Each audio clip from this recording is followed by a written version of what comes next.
Terça, 11 de outubro. Verso para memorizar. Então o Senhor Deus formou o homem do pó da terra e lhe soprou nas narinas o fôlego de vida, e o homem se tornou um ser vivente. Gênesis 2:7. O espírito volte a Deus. Ouça Gênesis 2:7. Então o Senhor Deus formou o homem do pó da terra e lhe soprou nas narinas o fôlego de vida, e o homem se tornou um ser vivente. Eclesiastes 12, de 1 a 7. Lembre-se do seu Criador nos dias da sua mocidade, antes que venham os dias maus e cheguem os anos em que você dirá: não tenho neles prazer. Lembre-se do Criador antes que se escureçam o sol, a lua e as estrelas, e as nuvens voltem depois da chuva.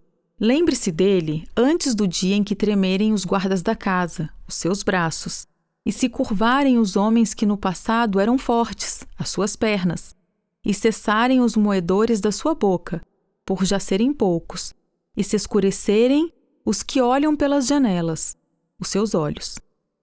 Faça isso antes que as portas da rua se fechem e o ruído das pedras do moinho se torne difícil de ouvir. Quando você se levantar à voz das aves e todas as harmonias, filhas da música, começarem a desaparecer. Quando você tiver medo do que é alto e se espantar no caminho, quando florescer como a amendoeira e o gafanhoto lhe for um peso, e quando você perder o apetite. Porque o ser humano vai à morada eterna, e os pranteadores andarão rodeando pela praça. Lembre-se do seu Criador antes que se rompa o fio de prata, e se despedace o copo de ouro, e se quebre o cântaro junto à fonte, e se desfaça a roda junto ao poço. E o pó volte à terra, de onde veio, e o espírito volte a Deus, que o deu. Gênesis 7:22. Tudo o que havia em terra seca e que tinha fôlego de vida em suas narinas, morreu. Pergunta 3. Que contraste há entre essas duas passagens? Como elas nos ajudam a compreender melhor a condição humana na morte? Como já vimos, a Bíblia ensina que o ser humano é uma alma, e a alma deixa de existir quando o corpo morre. Mas e quanto ao espírito? Ele não permanece consciente mesmo após a morte do corpo?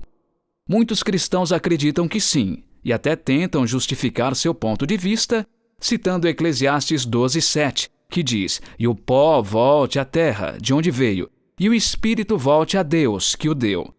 Mas essa declaração não sugere que o espírito dos mortos permaneça consciente na presença divina. Eclesiastes 12, de 1 a 7, descreve em termos bastante dramáticos o processo de envelhecimento, culminando com a morte. O verso 7 refere-se à morte como a reversão do processo de criação mencionado em Gênesis 2:7. Como já foi dito, no sexto dia da semana da criação, formou o Senhor Deus ao homem do pó da terra, e lhe soprou nas narinas o fôlego de vida, e o homem passou a ser alma vivente. Mas Eclesiastes 12:7 nos diz: o pó volte à terra, de onde veio, e o espírito volte a Deus que o deu. Assim, o fôlego de vida que Deus soprou nas narinas de Adão e que também forneceu a todos os outros seres humanos, retorna a Deus, ou, em outras palavras, simplesmente deixa de fluir para eles e através deles. Devemos ter em mente que Eclesiastes 12:7 descreve o processo de morte de todos os seres humanos e o faz sem distinguir entre justos e ímpios. Se os supostos espíritos de todos os que morrem sobrevivem como entidades conscientes, então os espíritos dos ímpios estão com Deus?